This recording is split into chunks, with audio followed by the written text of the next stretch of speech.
Hello and welcome to episode 17 of the Gig Stories podcast. I'm Chris.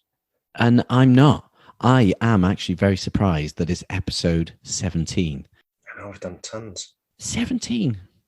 And I'm Alex. And Chris still talks to me, everyone. So it's great. He's not fed up of me yet. And as long as you lot aren't fed up of us, then maybe we'll do another 17 episodes. Should we see how that goes? Why not, eh? And this, as always, is really exciting for us. And this has been a guest that I've been trying to get on for a long, long time. So I really hope you enjoy this. However, news, Christopher Payne. Go on. Wonderfully, both Chris and I have been back at work and really busy, which has been great. And we're enjoying that. And Chris has had his camera out and I've been behind cameras elsewhere. And it's fantastic. But amongst the busyness, the timing of this was quite amazing. These days I've been working have been really, really long. And so I've not really looked at my phone. I happened to pick my phone out of my pocket. And as I do, an email notification comes up. And I literally peed my pants. I quickly followed through this email, Chris. Literally, I had to hold it. I'm 44, mate. This is, I can't cope with surprises. Does that happen with every email that comes through? When it's this email, yes. Okay. So I click through, and within 5 minutes, I became the proud owner of Friday day tickets for Boardmasters, Chris. Now, this is in Newquay, and me and the family are very lucky. We're going to a caravan to stay in Newquay in a couple of weeks. And the Friday at Boardmasters is being headlined by Foals. And underneath Foals, Sam Fender.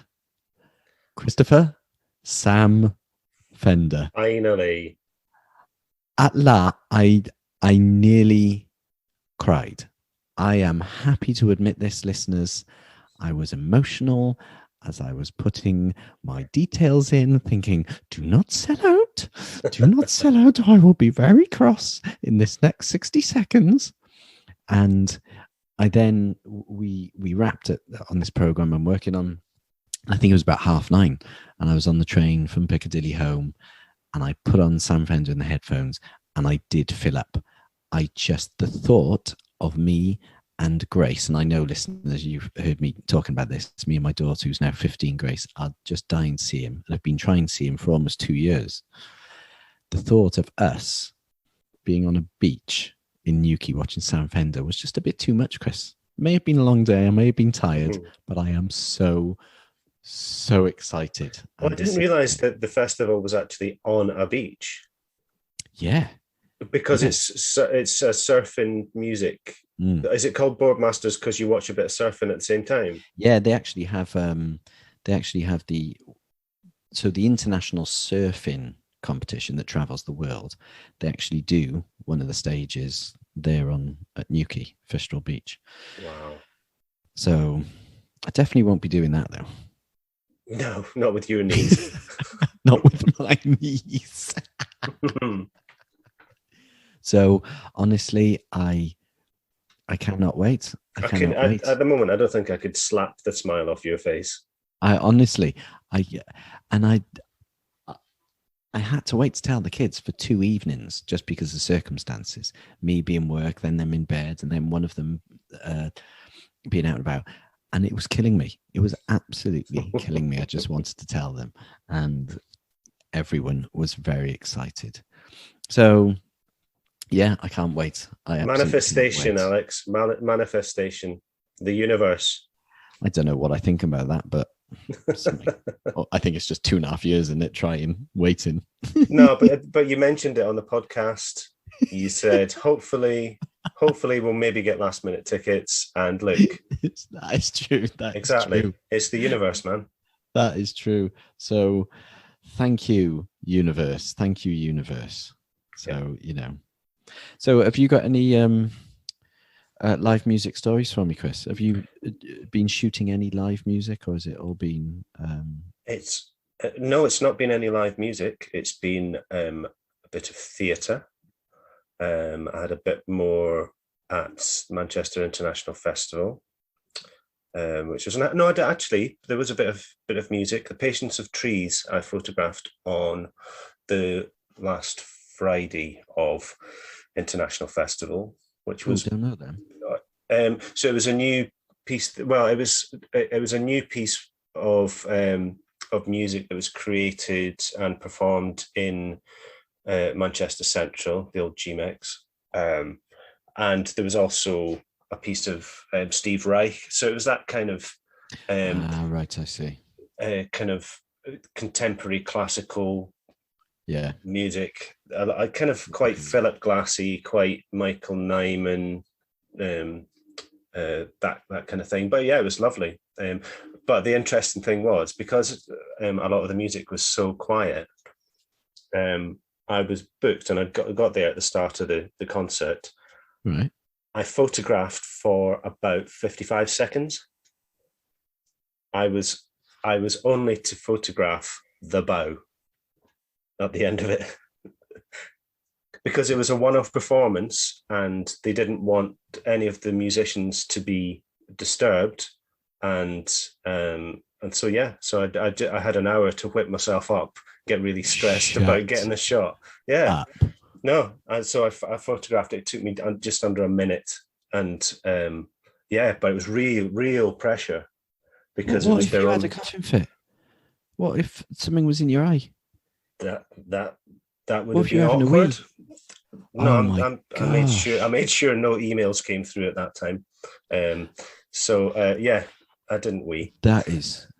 Yeah, that was. Have you ever had to do that before? No.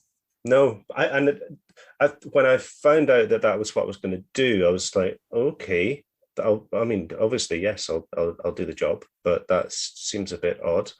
But when I watched and listened to the concert, it was absolutely.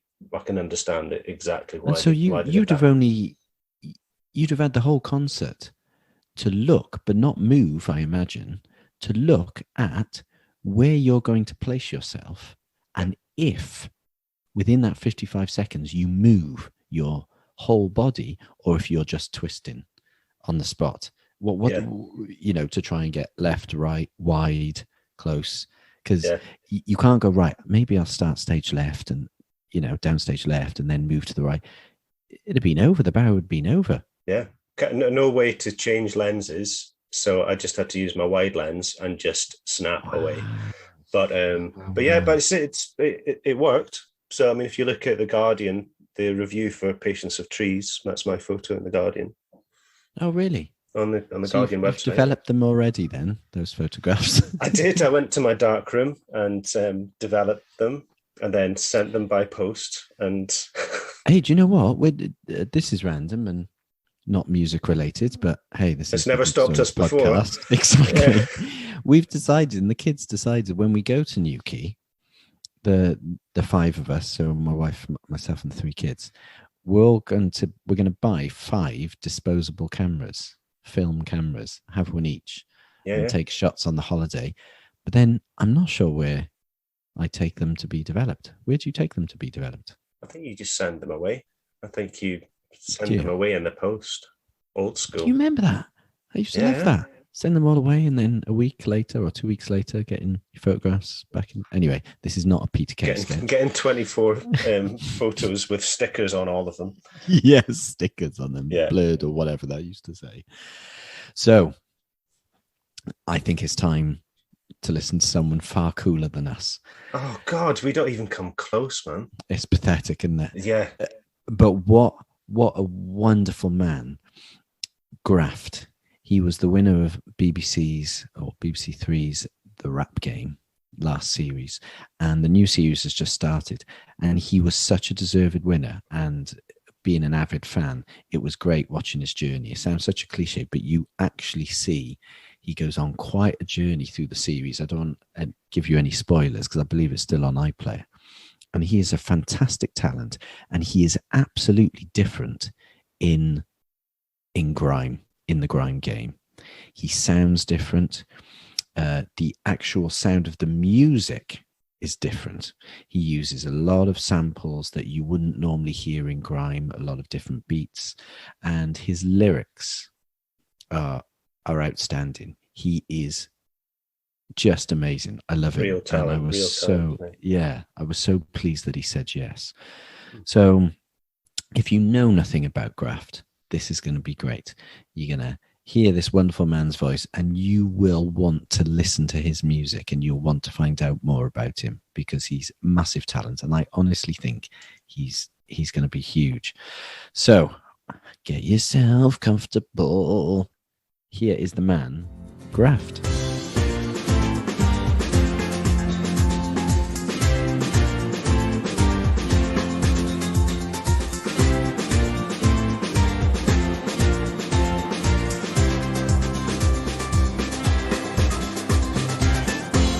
Yes, welcome to the podcast that remains socially distant from all the others. Although, let's be honest, of late, there have been some symptoms of professionalism, Chris. But don't worry, we'll mask those bad boys. Yeah, absolutely. Today is massive for us as a podcast and really big for me. I became a big admirer after he was introduced to me by none other than friend of the podcast, Shell Zenner, while she was giving me a heads up on northern grime rap artists that I should be checking out, listening to. And then a while later, she tells me he's going to be on BBC show, The Rap Game. And Shell and I love The Rap Game. So I was proper buzzing. Not only does he appear in season 2, but he completely dominates the series with his performances and goes on to win the prize of a recording contract with Crept and Conan's label, Play Dirty. Ladies and gents, please welcome to the Gig Stories podcast, Graft. Thank you for having me, guys. Oh, you're very welcome. This is an absolute pleasure. And there's so many places I want to start. And I should start by saying, how are you? But I'm not going to graft. I'm going to go straight in with, you created the television moment of last year. It was absolutely amazing. And if anyone listening didn't watch The Rap Game, you have missed just an incredible series and loads of talent, not just Graft. There's some real wonderful British talent there. But there was an episode, Graft, where you all had to perform with an orchestra, and Wretch 32, Crept, Conan, and Target were blown away by your performance. And me and my son watched this over and over again. Walk away and I come right back. And everyone goes crazy. It's timeless, man. Such an amazing moment. Amazing. And it went viral. It was all over social media, seeing that clip of Graft doing that with the orchestra. And just the physicality, the emotion, it was amazing. And I'm going to make sure that on the webpage and on our social media, we're going to put a link to that clip. Yeah, because whoever hasn't seen it needs to see it. So how are you doing? Because what a year for you it's been. Yeah, for real, man. Literally, I'm feeling amazing. It's the week of the release of my single. You know what? We've played Dirty Records, so I'm on a high because of that as well. But even away from the music, I've been doing so much. A lot more doors have opened for me. I've been doing TV adverts, presenting on TV, modeling, brand partnerships, and just really like networking and getting myself out there even more. So I feel grateful and I'm blessed, man. Does it actually feel like this is what you had imagined when you were just starting out? Are you in this point where you could see it a few years ago? This is actually it. Yeah, 100%. I feel like from the start of my career, I've always had a lot of ambitions and high, even like expectations that I've set for myself. And now that I've progressed to this point in my career, it's everything that I've dreamed of and imagined. But at the same time, it's only the start for me. It's like the start of a new beginning for me, and I know there's even more to come. Yeah, we're going to come to that in a second. I could jump straight in there because one of the first things I noticed during the Rap Game was your drive and ambition, and I want to come to that. But first, come on, let's push it a bit more. You've got the new single coming out. Tell us about the single. When did you write it? Is the video done? Tell us all about it. Yeah, so I wrote the single a few months ago. The creative process behind the single started from a conversation with my friends where I was in limbo when I won the rap game. I was quite unsure what angle I wanted to come on for the single. And I had a conversation with my friends, and they was like, Graft, make something that you want to make something that is authentically yourself and unique, and don't worry about the opinions of everyone else. Just make something that you enjoy. So after that conversation, which was needed, that's when I went on to, create and write for my single, You Know What. It's, how would I describe it? It's like a jazz-infused drill song. The main sample in the song is a trumpet. It's very unique and just in your face. It's just there, which I really like. And the music video's done. We shot that in Leeds. I had to rep for my city and make sure I shot that in Leeds. Of course. Yeah, man. And the audio for the single is out on Thursday the 8th.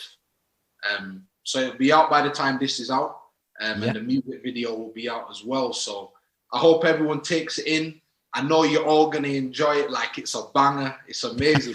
So I just can't wait for everyone to see it. Yeah. Oh God! I mean, it must have been so frustrating though when maybe I'm jumping ahead here, Alex, but they after winning, but then not really been able to do as much as you would have done had the situation across the world been normal. Did you have to kind of have a word with yourself, or did you have someone else to kind of talk you down as well? Because it must have been, it was right at the point where you had the opportunity to make the absolute most of what you just achieved, and then you kind of stuck a little bit, but because you're not able to go out to perform. With that, with everything going on in the world, it's been difficult for everyone. It's been difficult for me as an artist, especially taking away that live performance aspect. Just vibing with people's energy and performing live. But one thing that I'm grateful for, I've got a lot of good friends around me that help me stay focused, good energies, positive vibes. So they've really helped me during this lockdown and this whole COVID outbreak. And of course, your mum. Most definitely. How can I forget my mum? She was so, I tell you what, if ever I met your mum, I'd want to give her a big hug. She was just, what an amazing woman. Seeing her in that series, I was as happy for her as I was for you. And it was really lovely to hear you speak about your mum in such a way as well. So you were a good footballer. Yeah, still am. I'm sure you are, mate. I'm sure you are. In fact, when this goes out, England have either made it to the final and won or lost. Fingers crossed. He's got fingers crossed, the Leeds boy. So tell me a bit about your relationship with music and football growing up.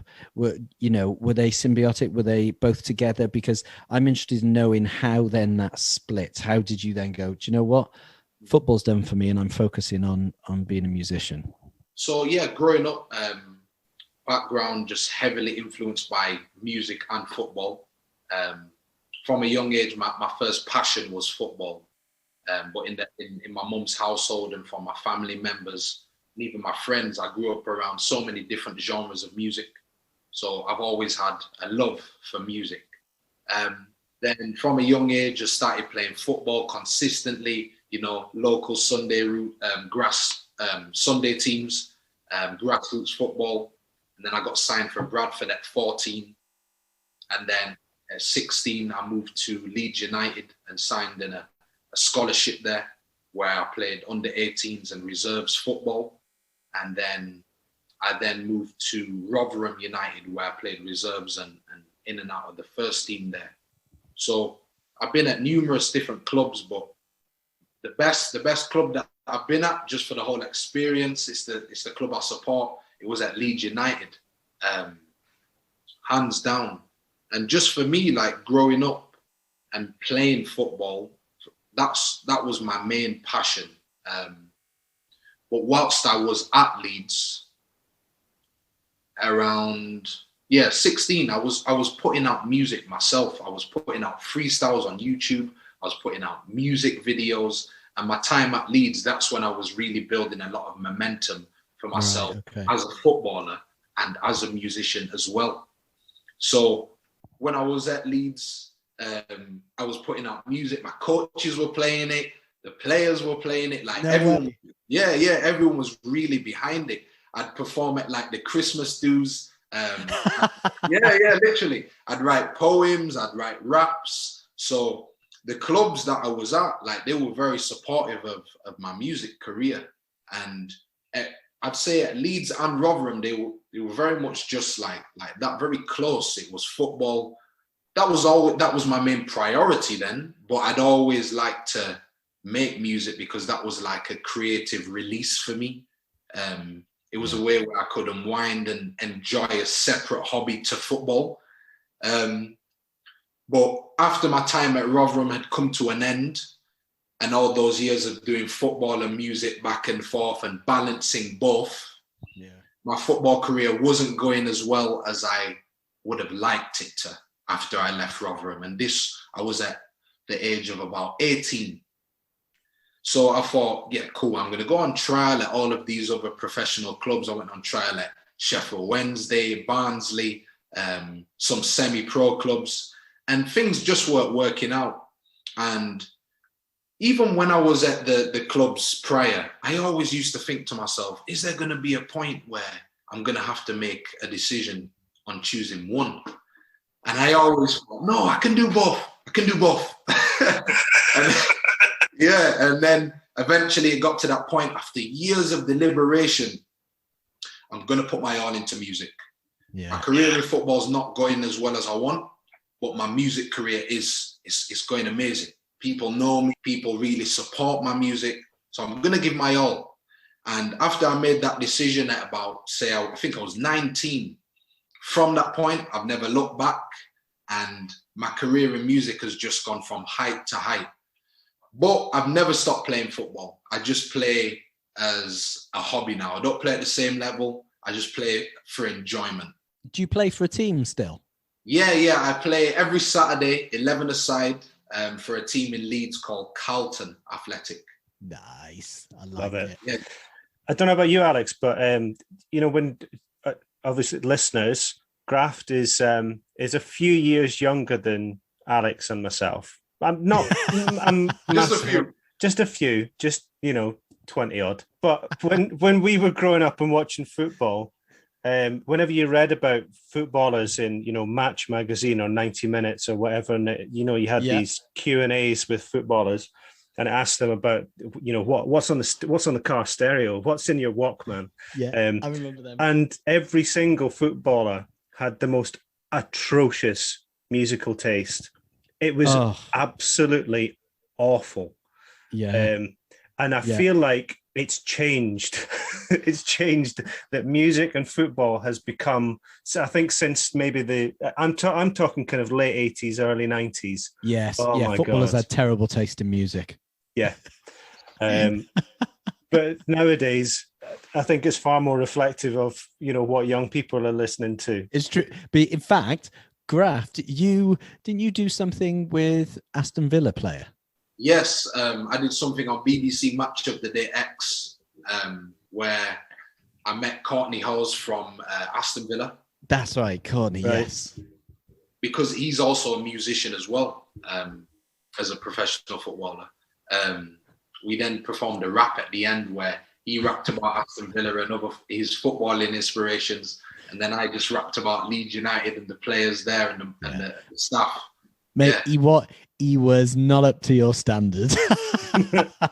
You were very kind to him. Are there quite a few footballers who've got a bit of music about them? Because I know, a fellow Leeds United player, Patrick Bamford. I know he's a pretty competent piano player. Oh, wow. But do you know any other footballers who are they've got a bit of game? Yeah, I do. Memphis Depay. Oh, right, yeah. He makes music videos. Really? Depay does. Yeah, Depay, they're out there. It's like kind of interesting seeing his videos because you know how like a lot of the bigger rappers are just the stereotypical rappers, chains, girls, like cars and all that. All of those type of stuff is in his videos. All the bling. Yeah, all the bling. So he's got that in his videos. Yannick Balassi, he's a really good MC. Yannick, you are kidding me. Yeah, Yannick Balassi, he's been on One Extra before and done ciphers. Yeah. You're kidding. Yeah.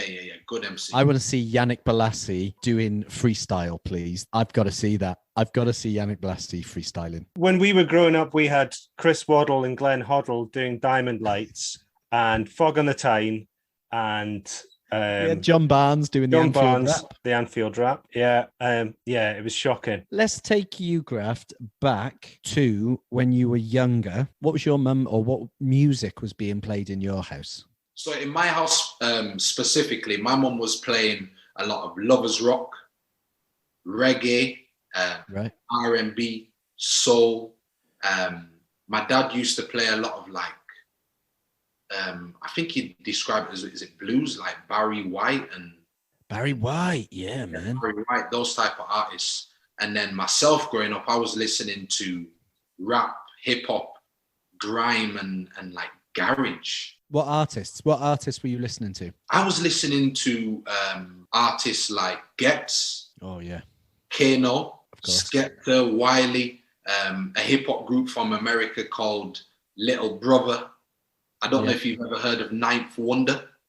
He's a hip hop producer from America. Yeah, no, I feel like I should know. You'll know his stuff. You'll know his stuff. Jay-Z, Nas. Nas was a really big inspiration of mine. So growing up, like I had all of these different genres of music, and it's really helped me in my music career now and just the artist that I am, because I appreciate so many different genres. And I feel like it just makes you a better musician when you've grown up listening to different styles of music and you appreciate music as a whole, because you can add that into your artistry. And that's what it's true. You can hear that in your tracks as well, even in your first album, which would have been way back. You've got guitars in there. You've got some nice guitar lines. You've got a variety of genres, even a bit of jazz. You've got a variety of genres in that. So I can tell that you grew up listening to all kinds. So did you start by just rapping along in your bedroom? Was that, I mean, I'm guessing that's how the majority would start. Yeah, literally spot on. Like I started writing lyrics when I was 13. And a lot of my first lyrics were about the world. They were about politics, things that I didn't like going on in the world, how I felt emotionally, and just rapping about my life on a day-to-day basis. So they were very honest, and I feel like that set me in a good stead for my music career, because starting writing lyrics, so honest and thoughtful and conscious, that's remained with me today. And there's always an element of consciousness or just something, real and thought-provoking and meaningful in my songs and lyrics up to now. And that will always be the case.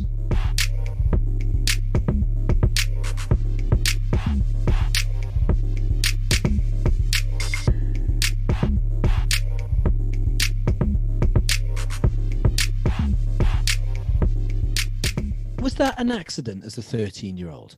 Or did you already realize that you wanted to avoid what was already sort of cliches, talking about women in a specific way, talking about bling, talking about, violence or gang culture, etc., etc. Did you as a 13-year-old think, I don't understand that. This is what I care about? All it was about was I was just rapping about my reality and what I believed in, what I thought was was right and what I thought was true. And just because I started rapping like that, it's just something that has remained within me. And I feel like also it was a way I expressed myself. When I never spoke to my mom or my dad or whoever, music was a form of release for me. It was a creative expression. I suppose like any good writing, you write about what you know first. Even the most fantastical stories that people write, you know, science fiction, it's based in what they feel. It's often based on ideas that they hold, or it's based on their lives. And I think you were right to do that, to go down that route early doors, to write about what you know, rather than kind of making something out of yourself that you're not.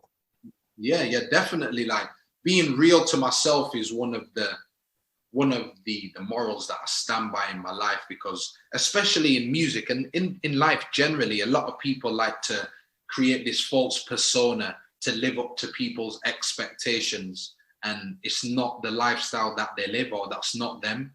But I'm very real to myself, so starting off writing lyrics just about what's true to me, that's remained with me, and it always will. I'll never lie to myself or lying in the music I create. But you know, I'm just, because there's so much in that, I could talk about it for ages. I just want to acknowledge that's what you've done and that's what you're good at, because a lot of people, a lot of artists will say exactly what you've just said, but it is not reflected in their lyrics. And I don't believe it. Then I hear the lyrics and I think, that's not you at all. You've got no clue about that, which is why I respect more people. So especially with hip hop too, I grew up with Public Enemy and Beastie Boys, you know, black activists and white Jewish kids from New York. And both of them rapped about what they knew about. Beastie Boys, you know, it was just daft stuff, daft b-boy stuff. But that was still great. And then Public Enemy, they were probably my first real musical inspiration. And they were rapping about what they really knew about. And so a lot of artists say that that's what they are going to do. They're going to be true to themselves and it just doesn't happen. But you've managed to do that. And that was acknowledged throughout the rap game as well, which I think is credit to you. And people notice straight away, hang on, this kid is rapping about different things. And also, I think they recognized that you had that wonderful accent. And at last, our northern musicians are keeping their accents, whether it's, you know, on the indie side of life over the past years with Arctic Monkeys, you know, Alex Turner's never changed his voice, to, you know, H keeps that Mancunian twang. And so it was really good. I have to say as well, to rep for Scotland, Shogun, it was so refreshing hearing not just like a watered down Scottish accent. There was some stuff in there, and I understood it all because I've spent 6 years in Glasgow. But I can imagine there was a lot of people in that room a lot of the time going, I'm enjoying his delivery, but I've got absolutely not a clue what he's saying. Yeah. And with that, and obviously with that, like with Shogun, one thing I really love about Shogun, he's unapologetically himself wherever he is. So he'd just keep the accent, everything that is him. He's not filtering it for no one, and I just love that about Shogun, man. Yeah. Honestly. I mean, obviously you were my favorite. All right, Graft, you were my favorite. But if anyone else was to win, I'd want it to be Shogun. Yeah. It was even. I would rewind it and listen again because I was there. I'm trying to get my ear in, trying to listen. The subtitles on. It must be a nightmare battling against Shogun because you're there going, I can't even respond to that because I don't even know what this kid's saying. I know he's insulting me. He's insulting me in some way, but I've got no idea what he's insulting about me. Did you mention my mother? I don't even know. What do you... So, going back to music, your parents, did they go to live gigs? When did you become aware of sort of live music? Yeah, my parents went to live gigs. My dad's from Jamaica, and my mum's from the UK. And when I've spoke to both of them, but even more so, my mum, she used to go to a lot of live gigs with reggae artists and lovers rock artists. And she's told me that they've been some of her best experiences. Yeah. And even like singers, like as well. She mentioned a singer called Layla Hathaway to me. I don't know. Layla Hathaway. That rings a bell. Yeah. Yeah. Yeah, it sounds familiar. Well, she's mentioned Layla Hathaway to me before, and she said that was one of the best live performances she's ever been to because it was so like intimate and wholesome. Layla said, no phones recording, just be in the moment. And yes. My mum just appreciated that so much, and she always speaks about that. In terms of myself, my first ever live performance that I watched was N-Dubs and Labyrinth. Yes, that's a corker. Yeah. Was that in Leeds? No, that was in, I think that was in Manchester or Birmingham. It was one of the two. Yeah. Wicked. Yeah. And was that like was that your doing? Were you like, Mum, there's this gig, I've got to go and see it? Was it like your choice? Was it, or were you sort of dragged along by friends? Yeah, I was dragged along by a close friend of mine at the time. But I was a big fan of N-Dubs. So when he mentioned that to me, it all came around from his friend. His sister used to work at O2. And obviously a lot of the gigs are hosted at O2. So she got some free tickets. She asked her brother, which was my friend at the time. He asked me. And then we just went along, and it was an amazing show, man. Like that really inspired me, honestly. And how old were you? How old were you at that point? 15, 16. What was it? What was it that inspired? Because I'm always interested in knowing from people what hooked them. What was it about it that inspired you? I think, firstly, it was my first ever live performance that I'd gone to. That was one of the main reasons. But secondly, because I knew of N-Dubs, I really liked their songs. I was a big fan. So watching them perform to me, and I'm singing their lyrics back to them, and we're just in this room, and the energy is just crazy, and it just felt so good being in there. That it was such a memorable moment because of that. But at the same time, even like the little things, they had merchandise on sale.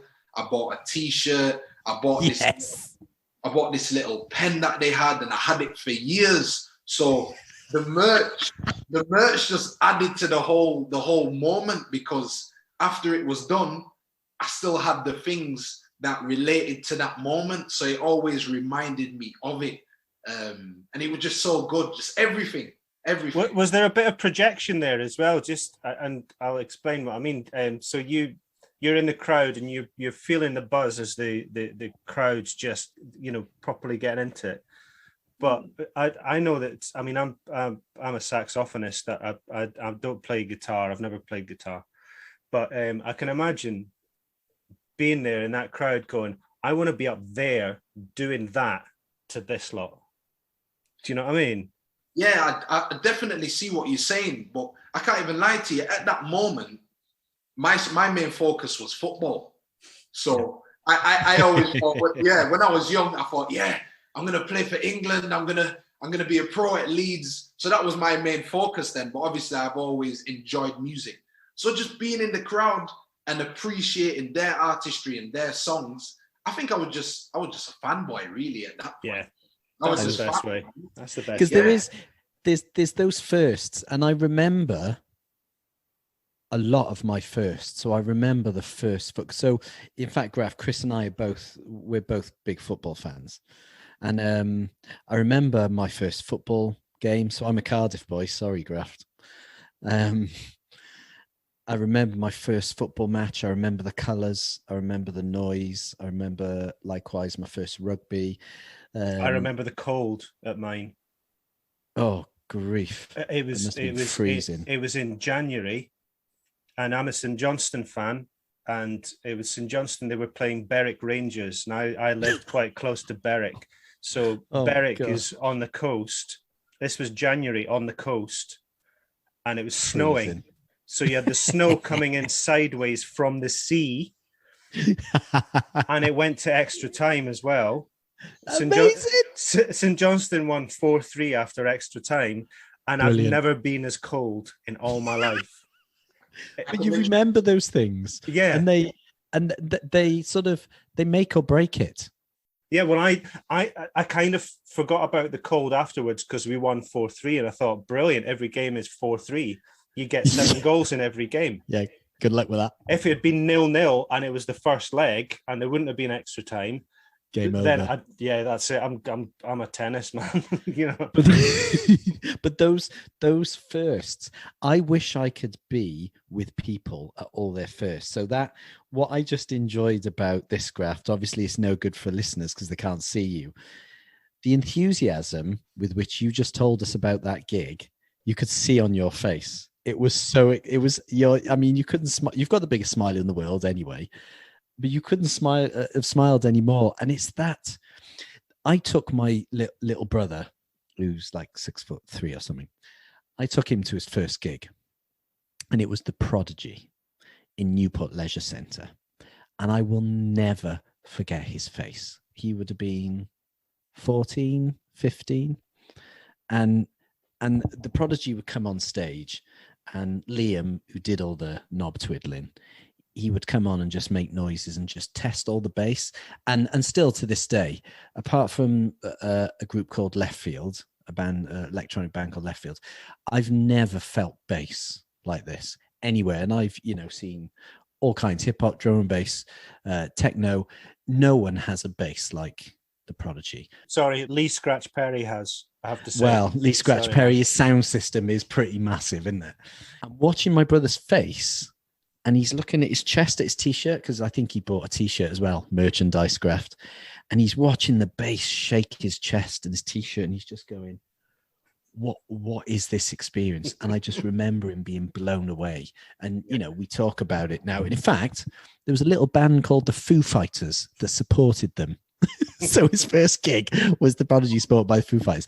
So firsts, they really do have that big impression. And so obviously, N-Dubs and Labyrinth, you were like, yeah, I'm loving this. I'm loving this concert. I can remember the trainers I wore. Wow. Oh, now this is the stuff we love. What trainers were you wearing? It was all white. So imagine I wore all white trainers to this indoor live performance. Big mistake. Were they all white at the end of the gig? I can honestly tell you they were all white at the end of the gig, because I was so conscious of them during the gig to stay away from getting trampled on, that I kept them white. But I enjoyed it just as much, even though I was considering my trainers. Brilliant. I love it. All white Nike trainers with straps on. And I remember my friend saying, "How can you wear all white to a gig?" And I'm like, "I just want to look nice, man." That is brilliant. Were they Air Force Ones? No, they were Air Force. No. That is class. So did you start then? Because obviously you'd have been, time-wise, a lot of your time would have been taken up with football, playing at that level. Were you able to go to gigs sort of frequently? And also, in the rap world, gigs are quite different. They're quite a normal thing. It doesn't have to be in front of a big crowd. This is you performing as well. Sort of what happened? Did you carry on seeing gigs, and when did your sort of rap and sort of events start? Yeah, so I continued to see more gigs as I got older. I feel like at 14, 15, the music I was listening to then was very grime influenced, and a lot of the grime artists that I listened to were based in London. And many of them, all of us. Yeah. So, and many of them weren't really doing big live performances, or live performances that I knew of. Yeah. So I never went to see any of them until I got older. But the ones that I can remember, I seen Deneo perform live at Leeds Carnival, which was wicked. Yeah, that was an amazing experience. He's really good. And then the next one after Deneo would have been Drake at the Leeds Arena.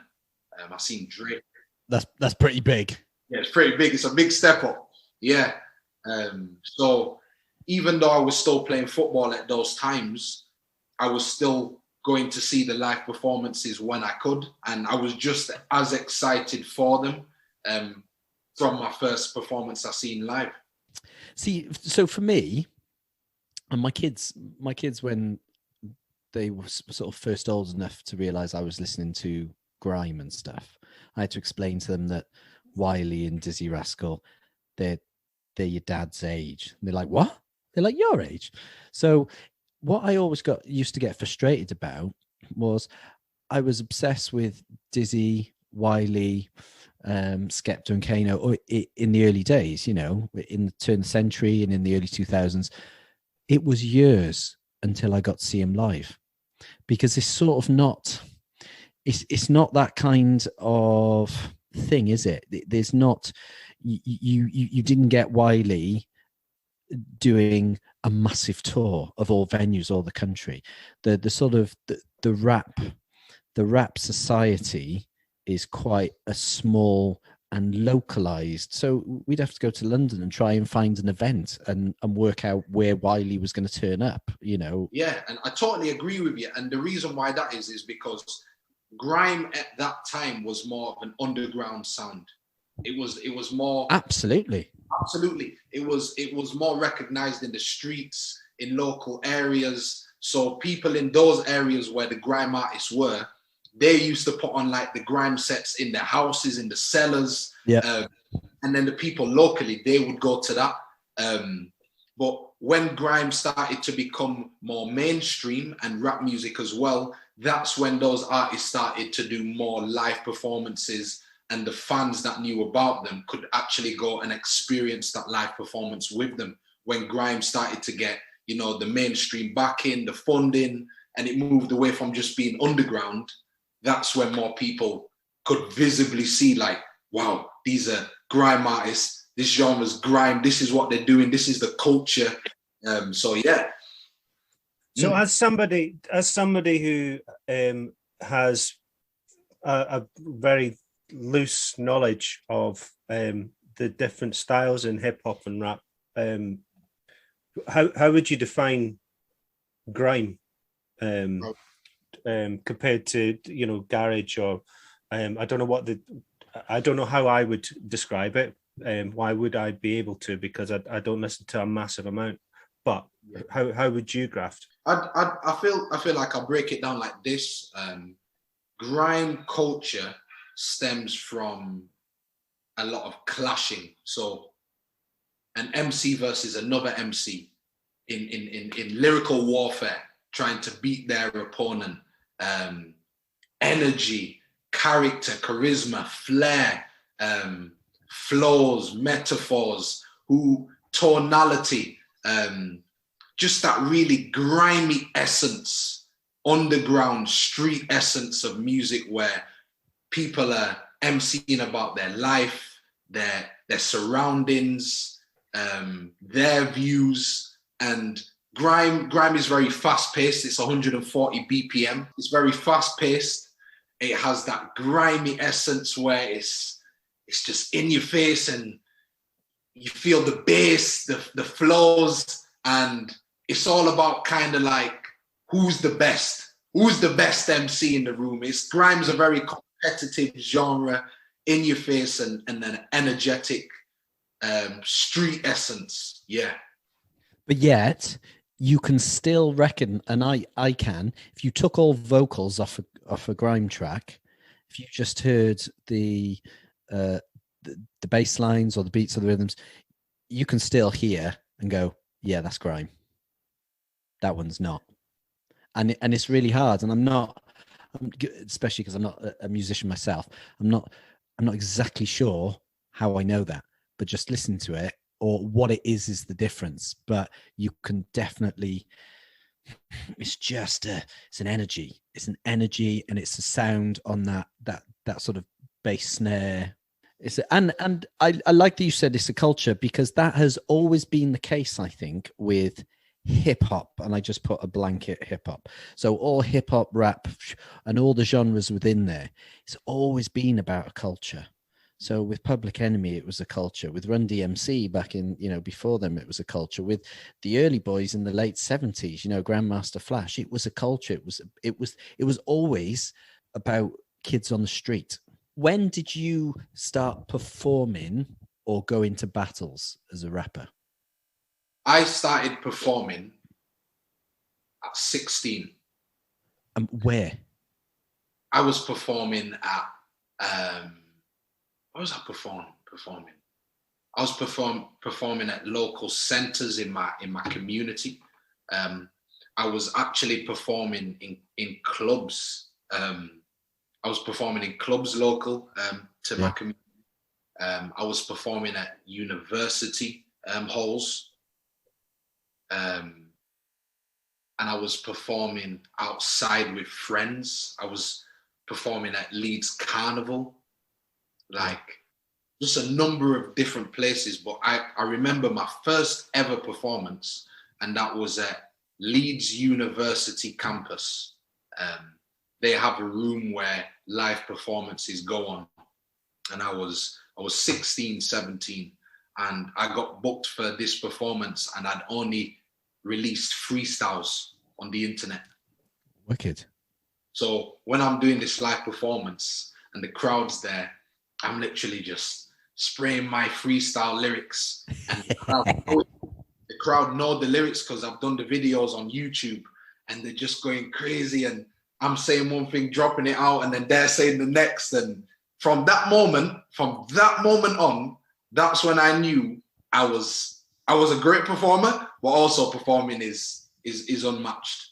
It's unmatched, literally. See, that's incredible, because artists and bands can take years to get that, and yet in rap culture, you got that at the age of 16 because you put some YouTube videos out, you went to perform, and already at that age, and because of the modern age of YouTube and things, you had people you've never seen who were probably 3, 4, 5 years older than you, repeating your lyrics back.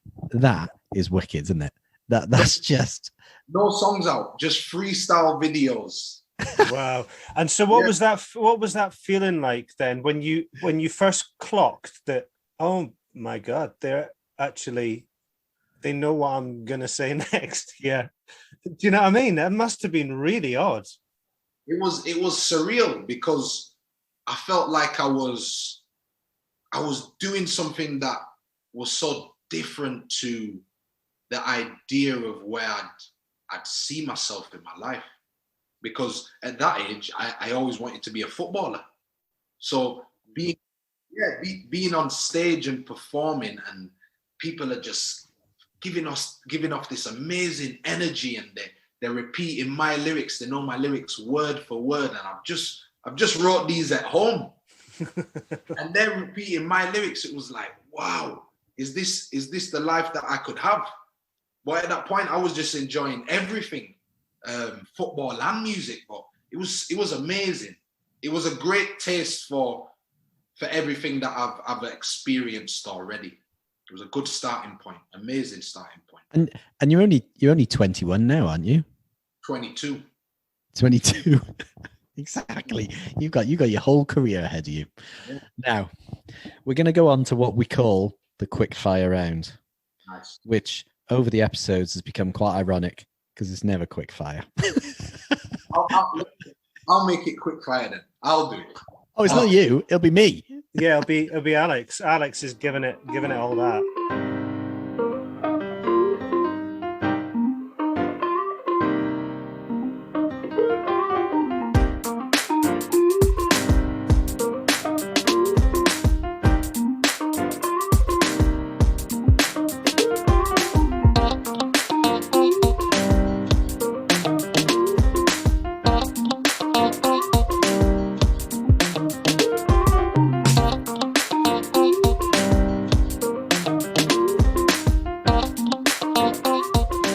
Who's your favourite live performer? Favorite live performer is Gets. I'm going to get tickets for him. He's playing at the end of the year, and he's playing. Oh, you should come over to Manchester. He's playing the Albert Hall because I'm getting to Little Sims and get to play in the Albert Hall, and I should be there. In fact, Chris, I'm going to take you to see Gets. Oh yeah. So what makes him special? Oh, I was going to answer that. That's not even me. Yeah, I don't care what you think, Alex. No, exactly. What makes Get so special is that when I've looked at every other UK artist's live performance compared to his energy and his charisma and the way he's a mic and crowd controller is unmatched. I've not seen anything like it ever. He's so controlled. Controlled. He's so controlled and smooth with it. It's crazy. Yeah. And you know, I've never seen him live physically. I've just watched his live performances stream on YouTube. And even from my bedroom, I'm in awe. Right. Man, we need to go see him. Therefore. It's interesting because I know there's a lot of comedy, there's a lot of humor in hip hop and rap, and I remember hearing Russell Brand talking about his way of doing stand up and the fact that he's so in control that he will have an audience in front of him, and he'll realize that some parts of the audience are reacting to certain parts of his set in a different way to other ones, and they'll react to something a bit more risque. These ones are laughing to the quick one-liners, and he'll kind of just go back to each part of the audience, and it's almost like spinning plates. You're kind of keeping each part of the audience. Is it that kind of vibe that you feel like he has, or the other hip hop artists have? Like, definitely that is an element to his performance, like, no doubt. He keeps everyone engaged, even from his body language, his hand gesture, the way, his tone when he'll say one lyric in a certain way, and then to put emphasis on another word, he then say it differently, and it's like, it's crazy, man. It's crazy. Didn't he guest in your series of Rap Game? It was season 1, was it? Yeah, on the Clash. I would have loved That's him. Right. On my Clash. Oh yeah, Paul Pogba. Anyway, this is the quickfire round. What's the worst gig you've ever been to? Cool. I got an answer for you quick. I performed at a place in Leeds called Millennium Square. For a festival called Salute to Reggae. In my set, I did my own style of music, but I also incorporated some of the reggae and lovers rock songs that I grew up listening to, because it was an older crowd. My performance was amazing. I really enjoyed it. But watching some of the other reggae artists who are a lot older now and kind of like past their time, some of them were just, it wasn't it, man. Very boring and disengaging, to say the least. But no disrespect to them, it just wasn't for me. It's sad that, isn't it, though, when you see those artists who they're just sort of past it, and they should. In fact, this is going to be controversial. Brian Wilson from the Beach Boys. I saw him perform just a couple of years ago at Kendall Calling, and forget the tunes that you all know and love. I just watched him and thought, this shouldn't be happening. I felt it was really sad. I felt really sad and thought, no, this is bad. It would be like sending Gaza out onto a football pitch now. It would just be morally wrong. It just wouldn't be right. Yeah, that's sad. Talking about people who are past it and have had their day, you're listening to the Gig Stories podcast with Chris and Alex. And we are well past it. And we're in the middle of the quickfire round. Oh, yeah, sorry. Yeah. And what's your favourite venue, either to play or to go as a punter? My favourite venue so far that I've been to is Leeds Direct Arena. And again, why would you say that's? Is it just because of the memories, or is it because there's something special about the space, or what would you say? The capacity. of the arena. The memories that I've shared there and experienced. I've seen J. Cole and Drake there, two of my favorite artists, and I also have ambitions to perform there for myself. So it's kind of like I'm trying to manifest that into my life as well. So I'm excited for that day. That's it. Manifestation. You need to listen to our Johnny Kelsey episode, Manifestation. That's yes, he loves that, Johnny. In fact, you should, every answer now, Graft, should just be Leeds Direct Arena. Yeah. Keep manifesting, That's it. brother. That's it. His two things were manifestation and the universe. It's the universe. Put it out into the universe. It'll come back.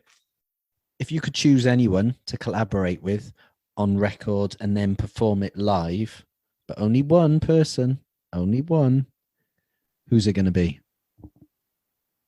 One person, I'm going to have to go. Two came to my mind, but I'm going to go with Gets. Who was the second person, just out of interest? Santan Dave. Oh, man. He is so good. Well, I was just going to add to that question as well, just a collaboration, but something from left field. If you were to collaborate with somebody from maybe a different genre, yeah. Who would that be? Who do you admire from maybe somebody who's outside of the rap hip hop genre? I'd go for quickfire. All right, cool. I won't think too much. That's okay. No, That's go on, fine. please do. I feel like a reggae artist called Chronix. Oh, Chronix, yeah. Yeah, I think it would be really good to link up with him, actually speak to him, make music, and actually put that on one song. I feel like it'd be amazing. I feel like it'd be really good. Yeah, it would absolutely would not be out of place with some of the tracks you've already done. That sound. Yeah. In fact, yeah, I'm more into that than Gets. I mean, yes, come on, Gets is the man. But that do straight away, you and Chronix, that would be wicked collaboration. I like that. Last question of the quickfire round. Favorite vocalist? Oh yeah. Favorite vocalist. Who am I going to go with? Do you know what? Can we split that? Yeah. Favorite vocalist, so favorite singer. Yeah. And then I want your favorite rapper, Nice. but because of the sound. Because of the sound. Because of their voice. I know, because there's rhythms and delivery, but whose voice do you hear and just go, oh, I just love the sound of that voice? Cool. So for singer, I'm going to go off sound for both. Andrina Mill. Yeah, she sang more than once with Drake, hasn't she? Potentially, but one of my favorite songs of Drake's is Closer to My Dreams. And the sound of her voice is beautiful with the instrument. So just for the fact of the sound of her voice on this song, I'll go with that. Sound of a rapper's voice, I'll go with, let's say, Nas. He's just like floating on beats. Yeah, he does. You know what? Nas or Tupac. Okay. I'm more for Nas. Bizarrely, I never jumped in to Tupac, but Nas, and I've been lucky enough to see Nas a couple of times as well live. And yeah, he's incredible. He's incredible. Man, that was the quickfire round, everyone. Yeah, that was the quickfire round. And there's loads I want to ask you, because the time is flying. I want to do this, especially, and this was sort of, I was just going to hide this one depending on time, but because of your answers, we're going to go to Fantasy Festival. Okay, you are curating your own live music festival. You ready for this? Graftonbury. Yes, maybe I'll just edit that out. That's bad. It's a dad. It happens when you're a dad, Graft. Yeah, that's a dad joke. That's a dad joke. We got Graftonbury. Right. Or it Now could this be fourth- it could be Graftitude. Oh, Graftitude. gratitude. Yeah, gratitude. No. Or it could be. I'm definitely editing that out. I'm I ain't making the cut. No. Grafts. We're gonna have to think of what would Grafts Festival be. It's going to be in Millennium Square. Now you've got 4 things to think of here. Yeah. First, you've got 2 DJ slots. So who's going to DJ? And then you've got a new artist that you're going to choose, a new up and coming artist. And then you've got a warm up, someone that you just think, oh, it's just so good at working a crowd. And then you've got your headline act. Okay. Now, again, this can cross whatever genres you want. You know, if you said to me, Barry White is headlining, brilliant. So any genres. So first, you've got 2 DJ slots. Who's going to be DJing for you? I'd say Ninth Wonder. Okay. He's going to play everything. I don't even know if he's a DJ, but I know he could run some good hip hop to set the vibe. Can you imagine his set list if he was just playing the stuff he'd produced? Amazing. Yeah, that's what DJs would want to play. Okay, so you're going to have Ninth Wonder. Ninth Wonder and who else? I would say my friend called Kamal. Now we're talking. We're talking. Your mate. My friend called Kamal. What does Kamal do? Is he a DJ? Does he play is he playing beats at battles, or is he an actual mixing DJ? What's Kamal all about? So Kamal is the DJ and producer. Okay, cool. The producer first and foremost, but he's also got the DJ string to his bow as well. What does he go under? What kind of name does he go under, or does he just go under Kamal? He goes under the name of Courageous Beats, but spelt with a K. Courageous Beats. And have you worked with him before? Yeah. I've worked with him a few times. He was one of the friends that I mentioned who sat down with me and had the conversation about making the song I wanted to make. Good. He was one of the 2. Yeah, he sounds like a wise kid. He's a keeper. He's a keeper. Nice one, Kamal. Lots of love to you, fella. Okay. Who's your new artist going to be then? You want to put something on to showcase so that, people can see someone that they should be keeping their eye on in the future. I think I'm going to have to go with new artists. Again, I'm going to go for my friend, D5. D5. D5, yeah. He's a local Leeds artist. And I feel like his music is amazing. His performance is amazing. And the vibe that he brings to crowds and creates is like really good. So I'm gonna go with D5. Loving that. We're gonna have to check out D5. Okay, it's getting closer to the headline act, but you've got a warm up. The support slots that are really going to get the crowd ready for the headline act. D5 has got them buzzing, but we need to take them up to the next level. Keep them frothing. I'm probably gonna have to go with Stormzy. Stormzy is the warm up to the headliner. Yeah, Stormzy's the warm up, man. I cannot wait to see who the headliner is. Does it begin with a G? Yeah, he's all right, people. He's here. Does it end with a raft? Okay. Stormzy is the warm up because when I've watched his set at Glastonbury, I thought that was historic. Obviously, although he headlined it, I just know the energy that he brings to live performances and just everything that he does live is amazing, like really good. And now someone's going to come on stage after him at your festival. So who is headlining?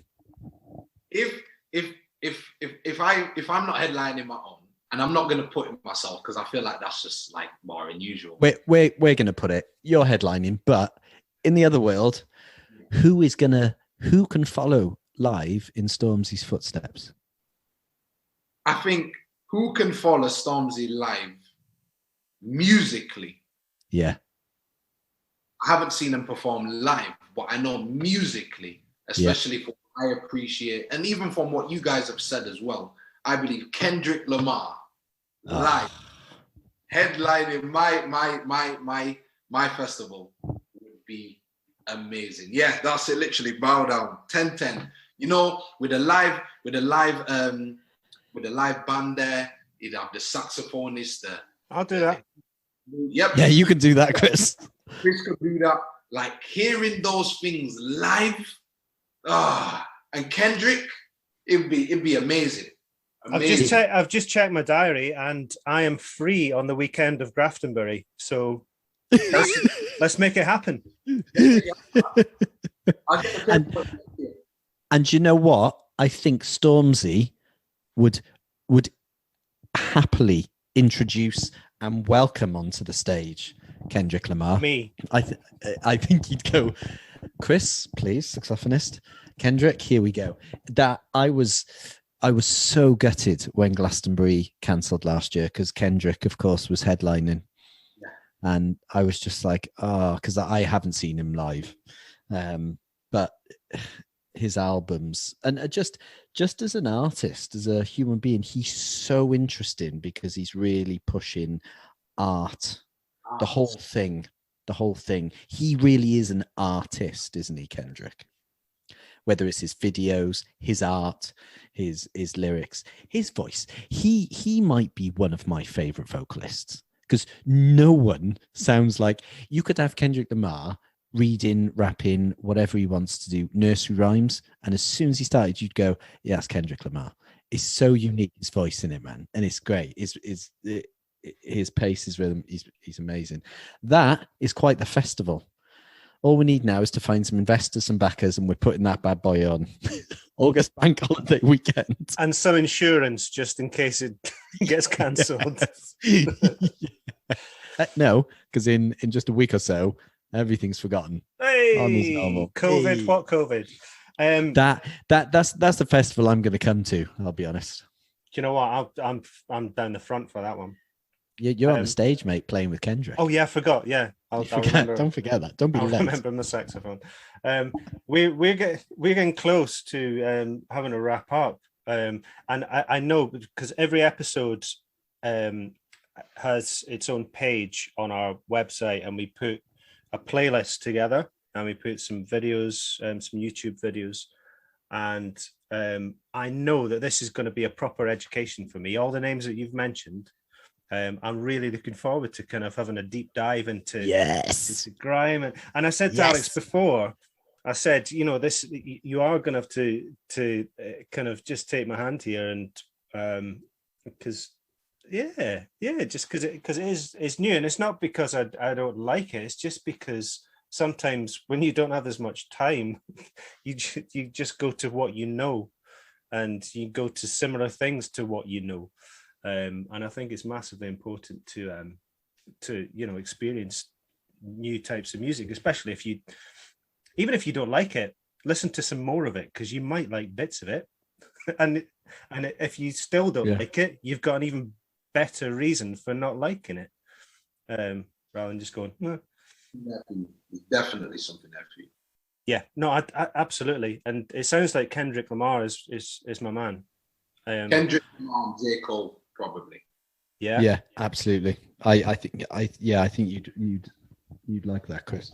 So Alex, you've already said that you're going to take me to see Gets. Who would you recommend that we go and see live, apart from Gets?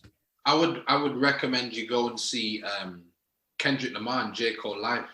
And the reason why I say that, as you're a jazz musician, a lot of their music is heavily influenced by live instrumentation, soulful samples, jazz samples, just like live instruments. And I feel like from that element, you'd really appreciate that.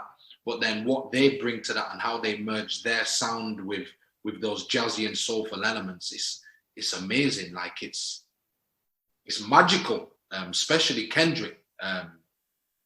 It's amazing to witness, to hear how it makes you feel, the concepts of the song, what they're talking about, and just how they put it all together. I've never seen it done before, and they're literally legends. And I feel like you would appreciate their music a lot. Yeah. No, it sounds like it. I mean, but when I was into a bit of hip hop, I mean, I don't know if you describe him as hip hop, but I was a massive PM Dawn fan. I loved PM Dawn, and a bit of De La Soul and Tribe Called Quest, and I think there was Tribe that kind Called of Quest, baby. There was that kind of musicality as well, and I think that is maybe why I didn't go, full on into rap and hip hop, because I didn't feel like there was that much musicality in there compared to what I was listening to. But obviously, I'm gonna absolutely be proved wrong, which is great. There's a conversation that's often been had over the years with hip hop and rap fans that live, it can so often be rubbish. The best gigs I've seen with rap and hip hop artists is when they have live instrumentation. Definitely. And especially, I think that's what highlighted as well your famous TV moment last year.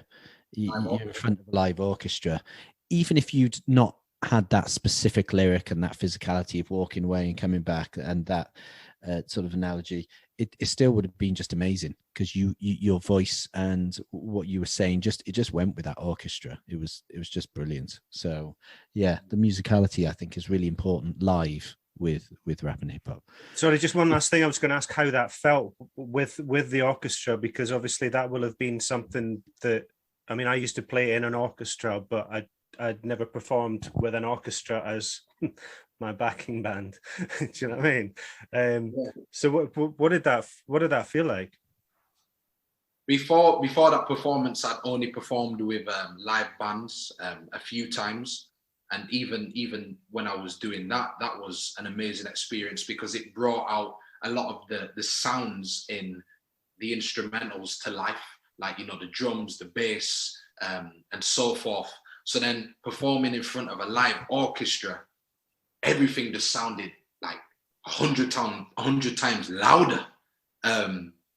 It was so different, the elements from the live instruments to the beat, that it just brought everything to life. And I feel like it unleashed this energy within me, this natural performing energy that I have within me, and it took everything to the next level. And it was an experience that I'll never forget. And I want to do it again. I really would like to do it again, because the live orchestra and how all of the instruments are in sync, I can add the body language and just the rapping element. It's something new, and we don't see it often. So I'd love to do that again. It lifted your performance, and it lifted everyone that was in the room physically. You could see. So your performance, even though it was still very controlled, it was very emotional, very powerful. But that chest, and you could see Wretch and Crept and Conan, they're watching, and Target, the smiling, and you could see everyone everyone literally physically being lifted, going, this is, and it was absolutely incredible. Yeah, I can't imagine what that's like, rapping in front of an orchestra. What did they give you much time to rehearse with them? 10 minutes, 15 minutes. TV's cruel, isn't it? That is, wow. Loads of respect to you for doing that. Well, we're gonna come to the end. We're gonna come to our last question that we always ask everyone.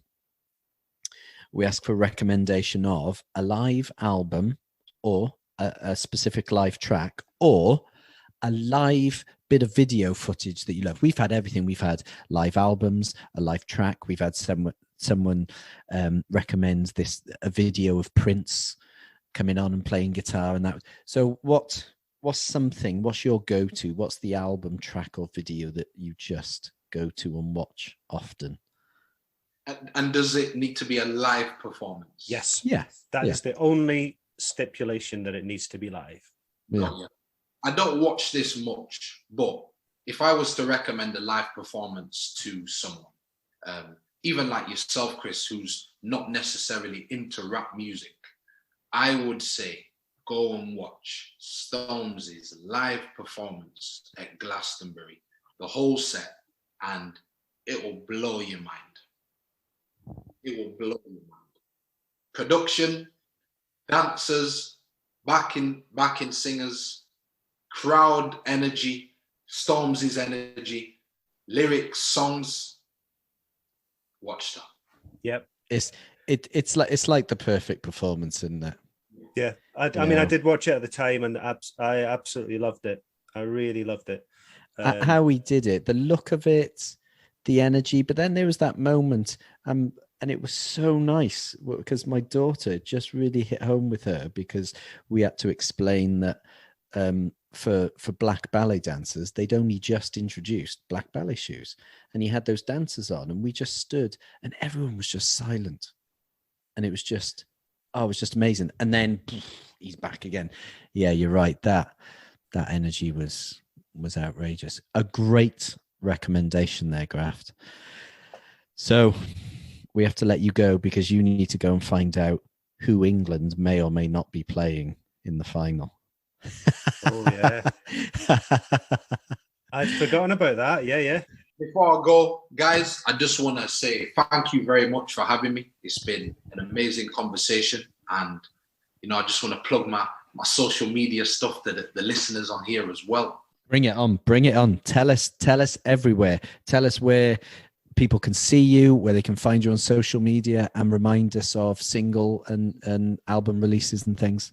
Definitely. So, guys, you can find me on Instagram, Twitter, and Facebook. I am Graft. That's Graft, and I am all one word. My brand new single is out now. You know what? Through Play Dirty Records, Krypton Conan's label. That's on all streaming platforms. Make sure you add that to your playlist. Download it. Buy it for just 99p on iTunes. All support I really appreciate. And make sure you go and watch the official music video for You Know What on GRM Daily, out now. Thank you very much for having me, guys. It's been a pleasure speaking to you, honestly.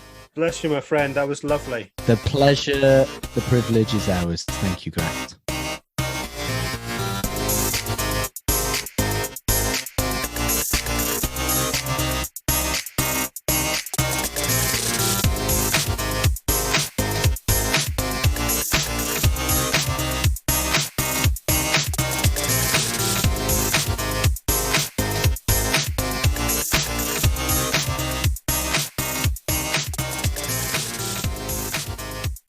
And there we are. Graft. What a talent.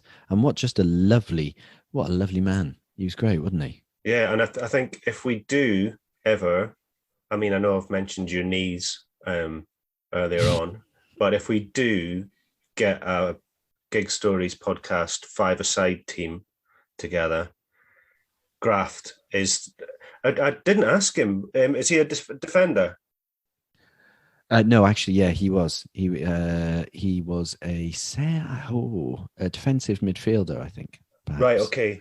So yeah, I mean, kind of midfield general. Oh, can you imagine that? Imagine playing against Graft. Five-side, and we've got Graft in the team. Yeah. In fact, yeah, the Gig Stories five-a-side team. Who is that so far? We're going to have Catherine Williams in goal. Yeah. Graft in the middle, me on the left, you on the right. Dennis Lawson up front. Up front. Dennis, get your boots out. Absolutely.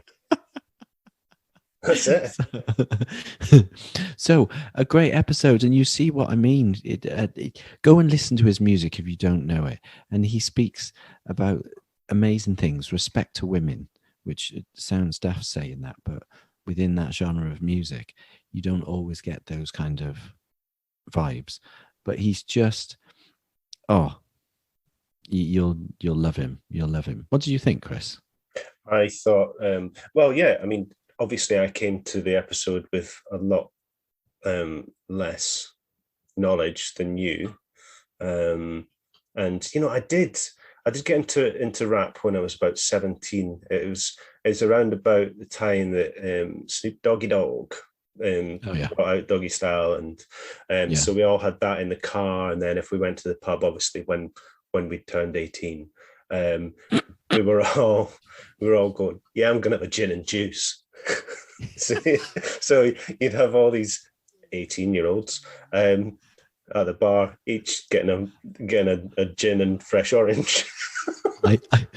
I would pay good money to see a young 17-year-old Chris Payne asking for a gin and juice. A gin and juice, and it's really not a nice drink, to be honest. Especially if there's no ice left. If there's if it's the end of the night, there's no ice left. You're having a warm gin with kind of warmish, fresh orange. I feel so hip hop. But that was it. We had gin and juice on, and so we had a lot of Snoop Doggy Dogg. What else we were listening to? House of Pain. We were listening to. Surely Cypress Hill. Cypress Hill, Beastie Boys, and then I kind of went a little bit in. There were a couple of my mates who were properly into rap, so they were lending me albums by like the Goats, and remember we got into the Far Side for a while. Wicked. They're so funny, just really funny. And then it kind of went down Ice Cube, Ice-T, but my knowledge, I always felt in a lot of these TV shows, the Great Pottery Throwdown, or these kinds of things, which is really oddly relaxing. It's not oddly, it's just really relaxing. I've been working on a couple of programs like this. I can't say what they are, but you'll laugh when I tell you. You should be like, oh, I might watch them. But I love I love the fact that there weren't any eliminations in the second series of the Rap Game UK, because I always feel really sorry for the people in these eliminations at the start, because it's not just how these contestants show what they can do. It's also about them learning so much over the course of the series. And you could see how, all of the contestants in the Rap Game benefited from being part of this amazing I hate that journey, but no, it's true. Graft, but I mean, bless him, he had pretty much a bit of a nightmare in the first episodes, and I was like, oh man, because I was already aware of him because of last episode's guest Shell Zenner, and so was rooting for him, and I thought, oh, this is not looking good. I thought he'd blown it, because he kind of went, can we just go back? No, mate, no, you can't go back. You carry on. But I mean, his learning, and his learning curve started there. He was like, all right, okay, there's no second chances. You just have to nail it. You could see the confidence as well, and that also sounds like a cliche, but it's because if people don't understand TV as well, it doesn't mean that they might be a poor rapper or performer, but they're being asked to do what they do in a TV program in strange situations, in front of cameras, in front of people like Krypton Conan, Target, and it's all out of their comfort zone of what they're used to. So you are going to grow with confidence as a series goes on. And it did look like there was a duty of care that was being followed there as well, because they were young. Yeah, young. They had a COVID to battle with. And how you make a TV program with that. But he was fantastic, and it's still on iPlayer, so have a watch. Yes, we spoiled the ending. Graft wins, but you should still watch it, because there's some wicked moments in it. Yeah, see how he wins. Exactly. And the new series is out now, and a reminder, as Graft said at the very end, check out his new single, but don't just listen to that.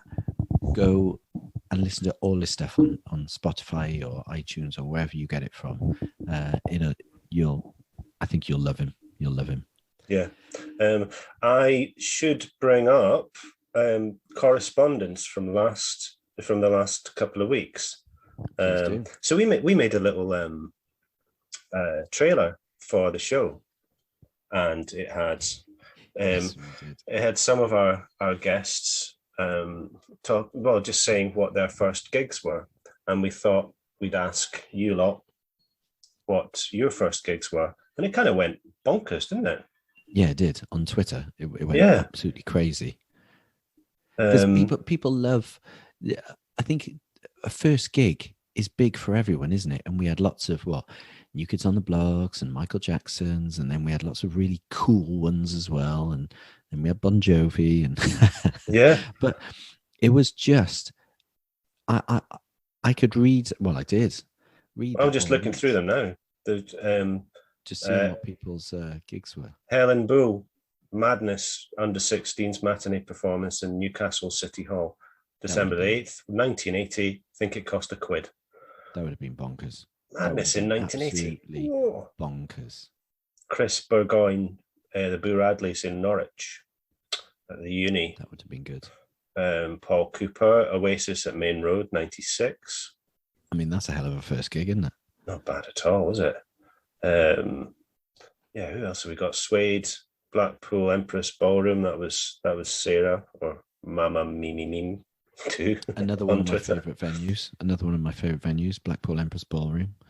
Still got the original ballroom sprung floor. It's gorgeous, and it's just been renovated as well because it was closed for a while. It's just been renovated. In fact, if you want to see someone there, you've got to see someone that has a hell of a sound system. I've seen a few people there, but the Chemical Brothers, the floor was just going boom, boom, boom, amazing. Well, I saw some jazz there. It was being recorded for Radio 3, and it was a fantastic jazz trumpeter called Guy Barker, and he arranged Miles Davis' Kind of Blue album for jazz orchestra, and it was in the Empress Ballroom. It was absolutely amazing. Brilliant. But the other thing I've seen, actually, you can probably find it somewhere, is White Stripes. They released a film from the Empress Ballroom, and it was actually in cinemas. So when I was box office manager at Corner House back in the day.